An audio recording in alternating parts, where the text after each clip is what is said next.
Assalamualaikum warahmatullahi wabarakatuh. Perkenalkan, nama saya Emrehan, kelas 5A, Pendidikan Geografi Angkatan 2020. Pada video kali ini saya akan menjelaskan mengenai materi geografi industri yang membahas mengenai faktor-faktor produksi manufaktur. Di sini saya merupakan anggota dari kelompok 5. Baiklah, masuk ke dalam pembahasan. Adapun pembahasan yang akan kita bahas pada video kali ini mencakup yang pertama, orientasi industri, yang kedua, persebaran industri, yang ketiga, faktor-faktor industri menurut John Bell and Wayne Hammond. Yang pertama, mengenai orientasi industri. Orientasi merupakan suatu proses memberikan karyawan baru informasi suatu perusahaan yang perlu mereka ketahui. Informasi yang dikomunikasikan berupa latar belakang perusahaan dan peraturan. Pelatihan ini dirancang untuk mendefinisikan ataupun memfasilitasi hubungan antara karyawan baru dan perusahaan. Secara sederhana, orientasi merupakan suatu proses ataupun usaha seseorang untuk menangkap maupun memahami keadaan sekelilingnya. Orientasi industri ini merupakan bagaimana cara kita memulai bisnis, menghasilkan produk, serta memenuhi kebutuhan pasar. Sebuah industri harus memiliki perkembangan dan peningkatan produktivitas dan efektivitas agar suatu industri tersebut dapat menghasilkan output yang optimal. Pertumbuhan penduduk menjadi faktor naik turunnya sebuah pelaku industri. Pada orientasi industri sendiri terbagi menjadi 4, yaitu orientasi lokasi bahan baku. Yang A, orientasi lokasi bahan baku merupakan suatu faktor bahan baku yang sangat berpengaruh dalam lokasi industri, yang dimana mengingat secara komprehensif lokasi industri sendiri yang dekat dengan sumber bahan baku memiliki beberapa keunggulan. Adapun faktor maupun persyaratannya yaitu bahan baku yang digunakan mudah rusak. Yang kedua, pengakuan barang jadi lebih murah akibat jadi faktor jarak yang menguntungkan. Yang ketiga, bahan baku yang digunakan cukup berat maupun lebih berat daripada produk yang dihasilkan. Seperti contoh, orientasi industri yang berorientasi pada lokasi bahan baku seperti perindustrian perwatan emas, minyak bumi, dan sebagainya. Yang kedua, orientasi tenaga kerja. Industri ini terfokus pada tenaga kerjanya yang biasanya mempertimbangkan faktor upah pekerja, karena biasanya usaha di bidang industri menginginkan biaya untuk tenaga kerja maupun buruh tidak terlalu besar atau upah relatif murah, yang dimana disertai oleh kemampuan pekerja yang siap kerja. Adapun kriteria-kriteria yang berhubungan dengan tenaga kerja ini diantaranya seperti lokasi yang mungkin pada ketersediaan tenaga kerja. Yang kedua, usia dan jenis kelamin tenaga kerja. Yang ketiga, kualitas tenaga kerja. Yang keempat, upah kerja. Yang kelima, undang-undang ketenaga kerjaan. Adapun contoh industri yang berorientasi pada lokasi tenaga kerja itu sendiri seperti industri mebel di Jakarta, batik di Solo, dan sebagainya. Yang C, orientasi lokasi di daerah pemasaran. Industri ini merupakan lokasi yang sering dicirikan oleh produk yang mudah rusak, yang dimana produknya murah berubah dengan cepat, dan sifat teknologi dan presentasi konsumen lebih penting. Misalnya, lokasi yang di dekat pasar besar di pusat kota yang lebih mahal daripada pasar kecil di pinggiran kota. Misalnya seperti industri barang pecah belah dan industri konveksi. Yang D, orientasi pada biaya angkutan. Industri transportasi yang berjalan dengan biaya transportasi biasanya berada di daerah dengan kondisi lalu lintas yang baik, yang mendukung pertumbuhan material di industri ini ke kondisi distribusi keluar, seperti pemasaran produk industri. Kemudian, dalam berorientasi, pendirian sebuah industri dapat dilakukan dengan memperhatikan hal sebagai berikut. Yang pertama, industri berorientasi pada bahan baku, yang merupakan suatu industri yang berorientasi pada bahan baku, yang biasanya merupakan industri primer seperti pertanian dan pertambangan. Yang kedua, berorientasi pada tenaga kerja, merupakan industri yang berorientasi pada tenaga kerja yang biasanya berada di dekat lokasi penduduk sehingga memudahkan untuk pergerakan penduduk dari lokasi tempat tinggal ke lokasi industri. Contoh, industri yang berorientasi pada tenaga kerja yaitu industri kecil pengolahan suatu produk. Yang ketiga, industri yang berorientasi pada pasar, yang merupakan industri yang dekat dengan konsumen. Dekat dengan pasar bukan hanya berarti lokasi industri ini berada dekat dengan pasar, melainkan jaraknya lebih dekat, mudah, murah, dan cepat diakses oleh konsumen. Yang keempat, industri yang berorientasi pada sumber energi. Industri ini umumnya berupa sebuah industri sekunder yang membutuhkan energi lebih besar dan banyak untuk menggerakkan mesin. Yang kedua, persebaran industri manufaktur. Kegiatan industri manufaktur sering menggunakan mesin, robot, komputer, dan tenaga manusia untuk menghasilkan suatu barang maupun jasa dan perakitan untuk menghasilkan suatu produk. Manufaktur mengacu pada produksi skala besar barang yang mengubah bahan baku. Suku istilah ini biasanya digunakan untuk aktivitas manusia dari kerajinan tangan sampai ke produksi dengan teknologi tinggi.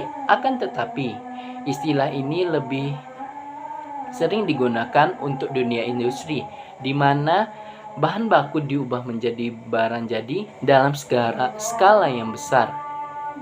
Manufaktur ada dalam segala bidang sistem ekonomi. Dalam ekonomi pasar, manufacturing biasanya selalu berarti produksi secara massal untuk dijual ke pelanggan untuk mendapatkan keuntungan. Adapun persebaran industri yaitu yang pertama, yang A, industri mesin dan logam dasar. Industri mesin dan logam pasar merupakan salah satu industri dasar yang menunjang produksi barang modal yang bahan bakunya industri yang diakui memiliki suatu peran terhadap pengembangan industri nasional. Suatu kelompok industri ini yang mengolah sebuah bahan baku logam dan produksi dasar mesin. Misalnya seperti kendaraan bermotor, perlengkapan pabrik, peralatan listrik, dan alat transportasi. Seperti contoh, pada PT PAI merupakan sebuah industri kapal dan galangan kapal di Surabaya, Gresik, Jawa Timur, dan PT Dirgantara Indonesia yang berada di Bandung, Jawa Barat. Yang kedua, industri kimia dasar. Industri kimia dasar merupakan suatu industri yang mengolah bahan mentah menjadi bahan dasar bagi industri untuk diolah menjadi kebutuhan sehari-hari. Industri seperti ini membutuhkan keahlian yang tinggi, modal yang besar, dan juga teknologi yang tinggi. Jenis industri ini mengolah sebuah bahan baku ataupun bahan mentah untuk menghasilkan sebuah produk bahan kimia. Seperti contoh, industri pupuk yang terdapat di wilayah Palembang, Sumatera Selatan, atau yang bernama Pupuk Sriwijaya, serta Bontang Kaltim yang bernama Pupuk Kaltim. Yang ketiga, aneka industri. Merupakan suatu industri yang menghasilkan beragam kebutuhan konsumen mesin, alat berat tekstil, garmen, kabel, dan komponen otomotif, alas kaki elektronik, dan lainnya. Industri ini merupakan sebuah kelompok industri yang mengolah suatu produk-produk untuk suatu keperluan masyarakat luas dan kebutuhan konsumsi. Seperti contoh, pabrik tekstil dan garmen pada wilayah Bandung, Jawa Barat. Yang keempat, industri kecil. Merupakan suatu kelompok industri rumah tangga yang menggunakan sebuah modal dan tenaga kerja yang relatif kecil. dengan teknologi yang sifatnya tradisional dan sederhana.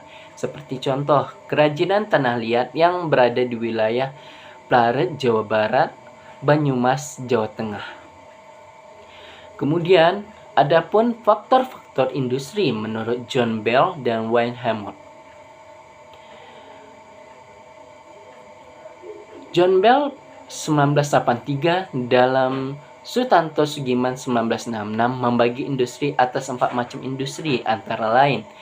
Yang A. Industri primer atau raw material. Dalam industri primer material, bahan baku diperoleh langsung dari dalam bumi ataupun laut yang tidak mengalami proses lewat pabrik. Misalnya seperti batu bara, kayu, perikanan, dan sebagainya. Yang B. Industri sekunder atau manufacture merupakan suatu industri yang ditandai oleh berbagai variasi dan lokasinya bergantung pada pembeli, letak dan materi yang tersedia, berorientasi pada hasil produk pabrik. Yang C. Industri tersier ataupun service merupakan industri tersier yang berorientasi pada pemberian servis serta cenderung ke arah mana servis itu dibutuhkan dengan memperhatikan pasar yang ada. Yang keempat, industri quarter merupakan suatu industri yang berorientasi pada keahlian yang dimiliki serta diidentifikasi sebuah aktivitas grup. Misalnya, universitas yang pada umumnya berorientasi pada pasar. Kemudian, menurut Wayne Hammond tahun 1979 membagi industri atas dasar sifat umum, pertumbuhan dan kemakmuran. Membagi industri atas dasar sifat umum, pertumbuhan dan kemakmuran properti antara lain sebagai berikut. Yang pertama, raw material oriented industry merupakan suatu industri yang berorientasi pada bahan baku dan lokasi industri yang diusahakan dekat dengan bahan baku. Adapun sebagai dasar industri tersebut berlokasi mendekati bahan baku adalah karena bahan baku tersebut berat atau heavy, mudah cepat rusak dan raw, sehingga dapat mengurangi biaya produksi, khususnya biaya transport. Seperti contoh, penambangan mineral dan batu bara, serta industri manufaktur seperti industri gerabah, industri genteng, dan industri batu bata. Yang kedua, power oriented industry merupakan suatu industri yang berorientasi pada sumber tenaga dan energi di mana lokasi industri tersebut mendekati sumber energi. Yang ketiga, labor oriented industry merupakan suatu industri yang berorientasi pada tenaga kerja di mana industri ini mungkin mendekati atau didirikan terdapat pada daerah-daerah yang banyak tenaga kerjanya, baik tenaga kerja terampil maupun mempunyai tenaga kerja yang khusus. Misalnya industri batik, tulis wayang, kerajinan perak, serta kerajinan bambu ukir-ukiran. Yang keempat, market oriented industry yang merupakan sebuah industri yang berlokasi mendekati pasar dalam arti mendekati konsumen. Misalnya industri makanan basah ataupun seperti contoh roti, serta industri komestik, industri konveksi, dan sebagainya. Mungkin itu saja yang dapat saya jelaskan. Lebih dan kurang saya mohon maaf. Apabila ada kesalahan, saya mohon maaf. Saya tutup penjelasan kali ini dengan mengucapkan Assalamualaikum warahmatullahi wabarakatuh.